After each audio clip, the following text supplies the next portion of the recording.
നമസ്കാരം.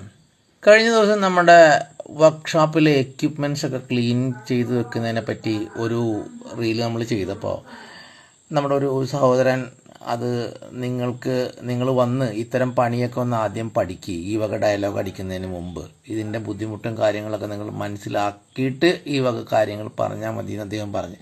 ഇത്തരം ഡയലോഗുകളൊക്കെ ഞാൻ ഒരുപാട് കേൾക്കുന്നതുകൊണ്ട് അദ്ദേഹത്തിൻ്റെ ആ ആത്മരോഷം എനിക്ക് മനസ്സിലാക്കാൻ പറ്റും. പക്ഷേ അതിന് ആ കമൻറ്റിന് മറുപടിയായിട്ട് നമ്മുടെ ഒരു സഹോദരൻ വന്നിട്ട് വ്യക്തമായിട്ട് കാര്യങ്ങൾ പറയുകയുണ്ടായി. ഞാൻ പറയുന്നതിനേക്കാളും വളരെ സ്പഷ്ടമായിട്ട് നന്നായിട്ടുമാണ് ആ കമൻറ്റ് അദ്ദേഹം അവിടെ അടിച്ചിട്ടിരിക്കുന്നത്.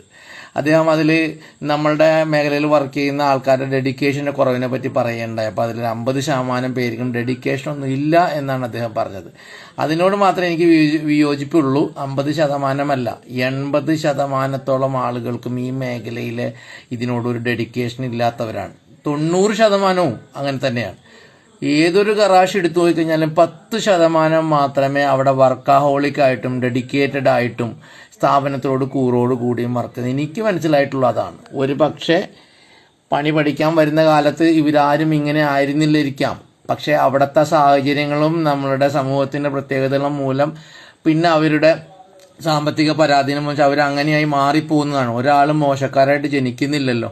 പക്ഷെ അപ്പോൾ അതിൻ്റെ ഉത്തരവാദികളും അത് നടത്തിപ്പുകാർക്കൊക്കെ അതിൻ്റെ മെയിൻ ഉത്തരവാദിത്വം ഉണ്ട്. അതിൻ്റെ മുൻകാലത്തിൽ ഈ വ്യവസായത്തിൽ നിന്നവർക്കൊക്കെ അതിൻ്റെ ഉത്തരവാദിത്വം ഉണ്ട്. അതിനൊന്നും ഒഴിയാൻ പറ്റില്ല. പക്ഷെ ആരെയും പഴിചാരാതെ നമുക്ക് എങ്ങനെ മാറാൻ സാധിക്കുന്നു നമ്മൾ ഡീപ്പായിട്ട് ചിന്തിക്കേണ്ട സമയം അതിക്രമിച്ചിരിക്കുന്നു. അതിന് ശ്രമിക്കണം നമ്മൾ.